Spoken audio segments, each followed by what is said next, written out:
Let's give it up for Nichole West. Where's my slide? Hello, hello, hello. Oh, this is me, we're up.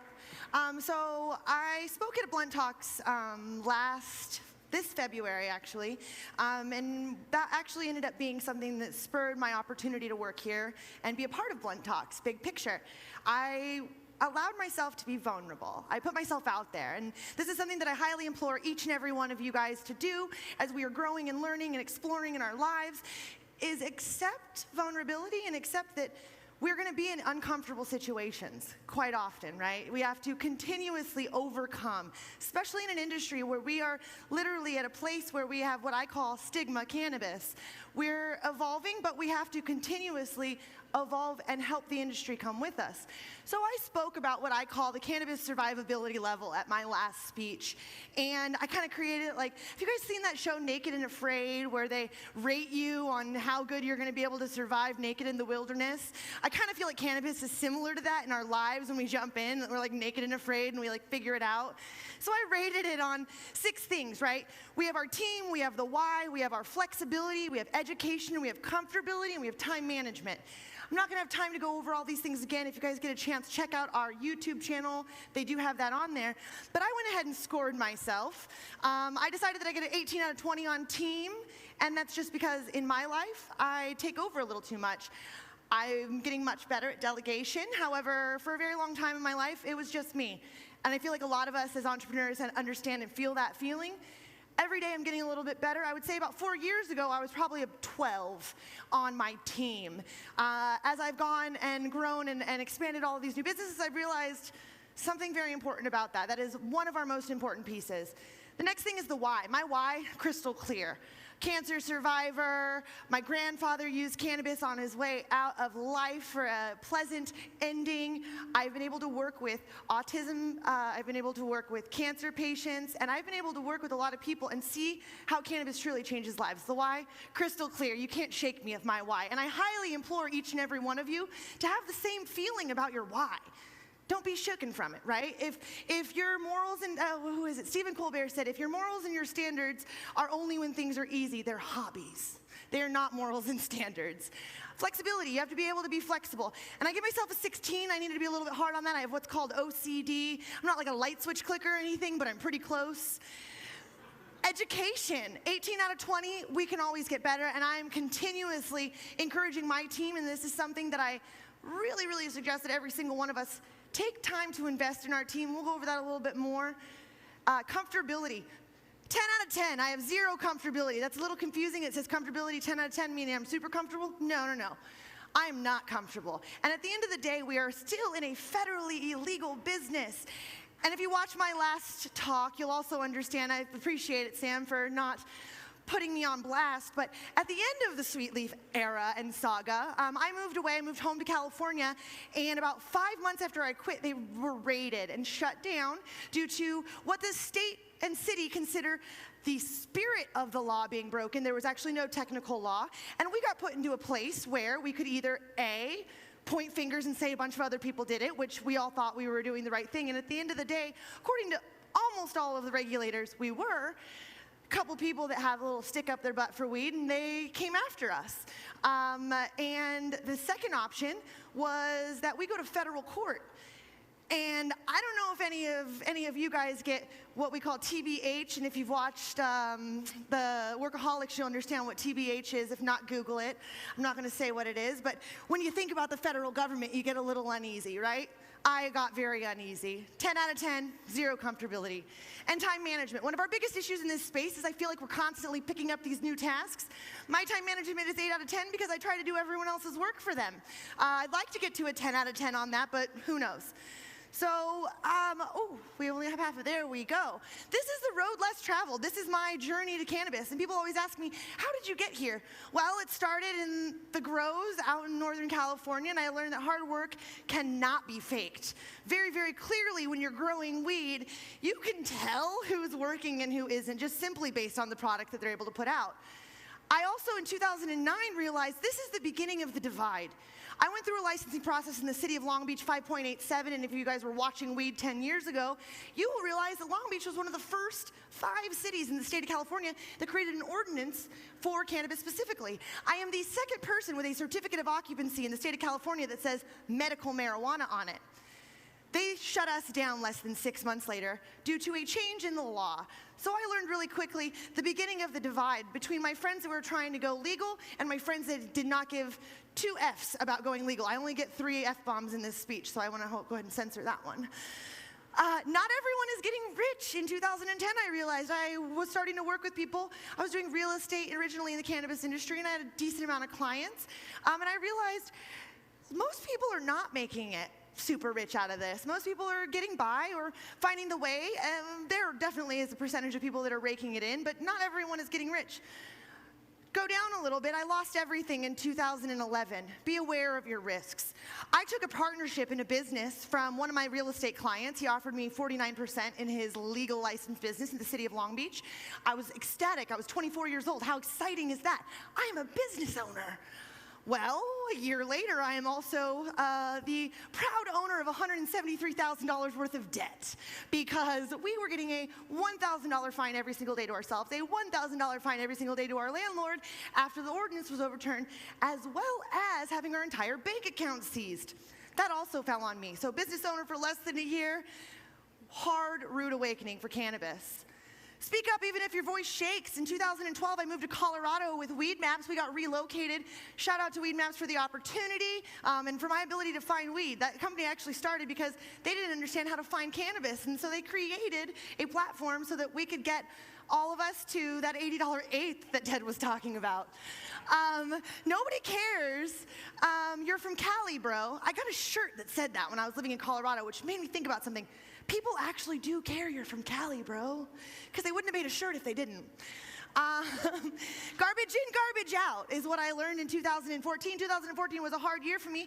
I took a job at a company that I absolutely loved. However, when I walked into the facility, they were chopping down plants and throwing them on the fucking ground. Yeah, so we're going to turn this into concentrate, Nichole. It doesn't matter. Okay. Well, my bosses of that year went ahead and entered in 2 products into the Cannabis Cup without telling me, unbeknownst to me. That night, I got a text message from my boss at the time. I worked for Method 7 Optics as well. Jeff, who was a photographer at the time, rest in peace, Jeff Freebie. Jeff actually called me, sent me a text message and said, "What the hell is this?" With 2 entries that we had no business entering in the Cannabis Cup. But for whatever reason, it was a cheap entry and they thought it would be a good idea. Garbage in, garbage out. There is a place for high-end. In 2015, I went to go work for Kind Love, one of the most high-end facilities I've ever seen. Still to this date, in the state of California even, I'd say Kind Love is in the top 10% of everything that I've seen in this state. And this is a Colorado place, and I know everyone who smoked weed in Colorado realizes it's not as good as it is here. Sorry, all my friends back home, or back in Colorado, this is home, but it's just not as good. But Kind Love found a way to step it up and be able to provide a high-end product in the state of Colorado.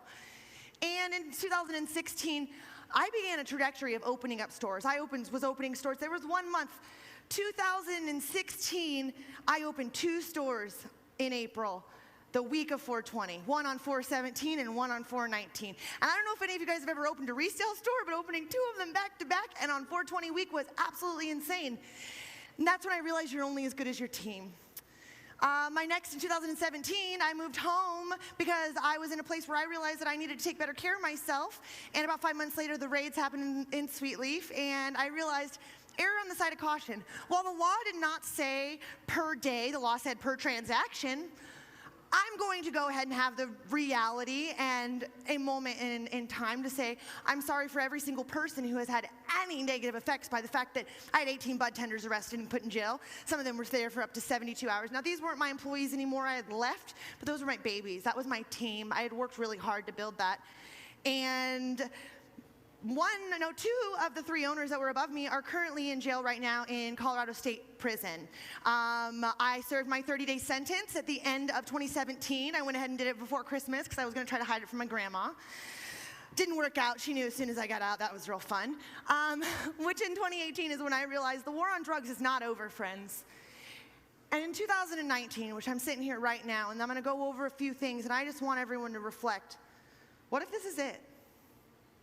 What if this is it? What if every single day you're going to wake up in the morning and go to this job that you have, and you're going to invest in a company, and you're going to be an employee, and you're going to be a part of it? What if that is it? I realize that a lot of you guys have this, everyone's going to make it rich and become millionaires, but if you don't realize it, I learned in 2010, not all of us are going to get rich. So let's go over, the journey is the destination. There's a picture of me in my mugshot in case anybody's curious what it looks like. I made sure to do my hair before I went to jail that day so I could have a really good mugshot. But here I've got just a slew of photos throughout my journey. Just some really amazing people that I've been able to meet and connect with. Thank you if you're on here. Thank you if you're not. Thank you if you've given me a reason to work harder because I want to give you the bird one day. Thank you. Thank you all. I've got an idea of what I think the hopeful evolution of cannabis is, right? We discover, right? Oh, cannabis, it's amazing, it's curing, it's saving, it's doing all of these things. Yes. So we connect. You get to the community. You show up to a blunt talks. Maybe you go to a cannabis cup. You connect. You then apply this idea. Whatever your idea is, you want to make a vape pen. You want to make a clothing line. You want to grow the best weed ever. You want to make the best hash ever. Fine. You apply it. After you start applying it is when you really learn. Okay? It's going to take some mistakes before you're going to be able to be great. Nobody just stands up and moonwalks on their first walk, right? Then we're going to reflect. We've failed at something, we've learned. Holy moly, what am I going to do now? We're going to err on the side of caution in my situation. But it was kind of confusing because the cannabis industry, we're a bunch of habitual line steppers, right? Every single day we wake up and say, this is federally illegal, but technically I can do it in California. Technically I could do it in Colorado. Technically I could do it in Nevada. But is that not a loophole, my friends? Are we not looking at our entire livelihoods and the reality that we're living in a loophole? A federal and state loophole? So we figure this out, we reflect, we redo, start over. I promise you, you deserve at least 3 to 10 of these before you even ever ask for a single dollar from a single one of your friends, family members, investors. Go through this cycle a couple times. But unfortunately, what it really looks like is this. Phase 1, grow cannabis. Phase 2, phase 3, profit. A lot of us end up being cogs in some very big financial wheels, which is concerning. However, it's a lesson. It's a moment. We are going to figure it out. I have been this person, one of the little underpants gnomes, being told by King Underpants Gnome or Queen Underpants Gnome, actually, have I ever had, you know what? I've never had a female boss in the industry. Huh, that sucks. Some realistic expectations. We can't see this here. Unfortunately, my information's a little skewed. Over here, we have the top 10 alcohol manufacturers in the entire world. Realizing Anheuser-Busch is here at the top. You can't see that, but Anheuser-Busch is the #1 alcohol distributor in the world right now. And over here, you're going to see this is a slide that actually shows the amount of liquids consumed in the world. We've got a section of soft drinks, we've got water, we've got alcohol. 15.5% of the beverages consumed in the world are booze by volume. Holy shit.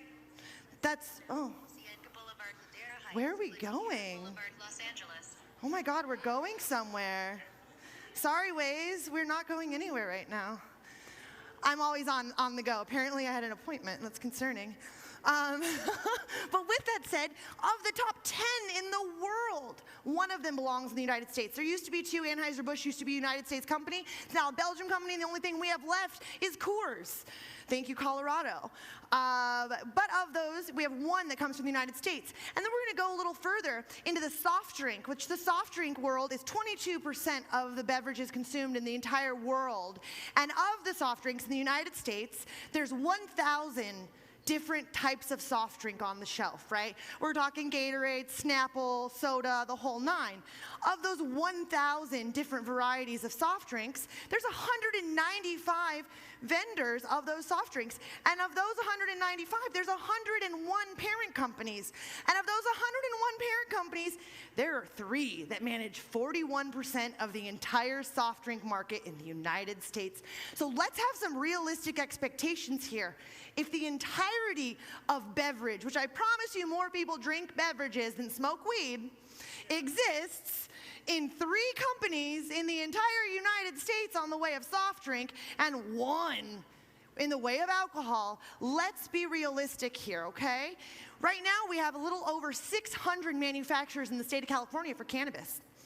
We currently have almost more manufacturers in the state of Cannabis for cannabis than we do soft drink producers in the United States. That's insane. And of all of these companies, the snacks, beverages, everything. You look, we've got 1, 2, 3, 4, 5, 6, 7, 8, 9, 10, 11 companies in the entirety of the United States that run all of the snack game. I be snacking a lot. This is my area right here. So, what's the difference between a good and a great company? The people. I've spent years of my life thinking I can do this, I can do this, I can do this, and I can do this on my own because I had to for a long time. It was difficult. We couldn't have a bank account. We couldn't have an open conversation about what we did at a restaurant. I couldn't talk to a lawyer in front of people. I had to always go behind closed doors for years. Like I said, I've been doing this for over 10 years, and we just got to a point where it mattered. So it really was about getting the people to help build this. And when we work in crews and we work in masses, we cannot be stopped. Look at us. Look at us here. We're having a cannabis educational event in Los Angeles, and we are doing some amazing things. And what I've realized is you cannot take it to the next step by yourself. So, dear seasoned employees, let's step it the fuck up. Yes, here's all my bad faces. These are all the faces. I find a lot of good pictures. I speak in public a lot. So these are me making stink face. Here's a little image of the hear no evil, see no evil, speak no evil monkey, because I got a few conversations about this. It is up to all of us to take this company or this industry to the next level. This industry is your responsibility too, worker or not. Do you want to be led or do you want to lead? Right now, I tell my people all the time, if you let me train you, you can take this back home to your state of Arkansas, which is super interesting. That's going on so hardcore right now. But go back to Arkansas and apply this. And you could be the consultant in Arkansas. The scalability of this is insane. I actually have 2 of my former employees that are very decent consultants on the East Coast right now that started out as my bud tenders. Drop the entitlement. Practice gratitude. Practice gratitude. I don't know how many times I can say that. Thank you. Thank you. Be thankful. We're selling weed for a living. We're able to have weed in the state of California. We're going to start putting a lot of money towards research, hopefully, fingers crossed. We're hairs away from federal legalization. I mean, I know you guys can feel it.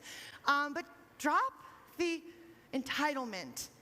It is a business. We are professionals. We do have to work. You are not special in the way that you are not able to for somebody else to figure this out, right? We're all on this journey, and somebody else is going to figure this out next, and somebody's going to figure it out after them. And at the end of the day, we're going to keep the people who bring the gratitude to the game every day. There are 100 people that want your job. I promise you. I've interviewed. There was one point where I realized I interviewed almost 1,500 people in 2 years based on my Google Calendar. There's for sure 100 people. Whether or not they're all qualified, no. But here's the thing. If you want to learn, I can teach you. And I promise you that. Helping start a business is an opportunity. If you are coming here and you're helping somebody start a business, be thankful for that. You can learn a lot, and this is a life skill that you can take with you. And no, you are not entitled to a percentage of this company just because you helped start it. Not every person that helped start Google got a percentage of Google. Now, if they're offering stock shares or shares at that point, you'll be able to get some vested interest, you can get some shares and move forward. However, putting on your resume that you helped start Google, and being able to say, I helped start Google, and then call Google, and Google will be like, yeah, they totally helped start us. You got a job, I promise you. So if you can do that and you can have good graces with your employer, that is an opportunity to say, I promise you whoever was with Ted or Jackie or Mario on any of their journeys, if they go back and they say, I helped them with that, and Mario or Jackie or Bill or Ted give the thumbs up, they're great, you're gonna get the job.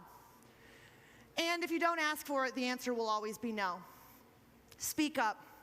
Your voice deserves to be heard. You have a place in this industry. You belong. We want you here, as long as you practice gratitude. So, now that I'm done smashing on the employees, to the bosses in the room, it's not just them, it's you too. Hope for the 30-30-30-10 rule. It's one of the things that I apply to my companies. We've got 30-30-30-10 on my staffing.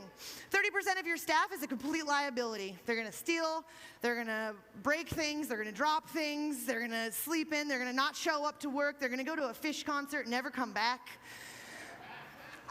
It's funny, but it's happened. 30% of them, straight liabilities. And we're in an industry where a lot of people aren't even that interested in being able to take the risk yet, right? It's happening and people are evolving, but 30% liability. 30% of your staff, you'll probably never know their last name once you get to a certain size. You'll say, hey, John. John comes, John goes, John quits. You don't remember his last name, but if anybody ever asks if you looked at his resume or his file, you'd be like, yeah, he was good. 30% of your staff wants to be you. They want to learn from you. They want to grow. They are malleable. They are waiting to get the information. The last 10% though, wild card. This could be the person that cures cancer. This could also be the person that drives a car through your window. Could be the same person. I don't know. You're only as good as your team. This entirety of all of my speech today is me reaching out to each and every person that's ever worked for me, to each and every person who's working with me tonight, to each and every person who's ever had an opportunity to be a part of something bigger than them and has given their all, even though they weren't going to get anything in return except for an opportunity. Thank you. This is my moment to say thank you from the bottom of my heart, because I need every one of you bosses to know the cannabis is shifting from a creative rebellion to a commodity. We are becoming something where we need to compete with Google. We need to compete with Facebook when it comes to our people.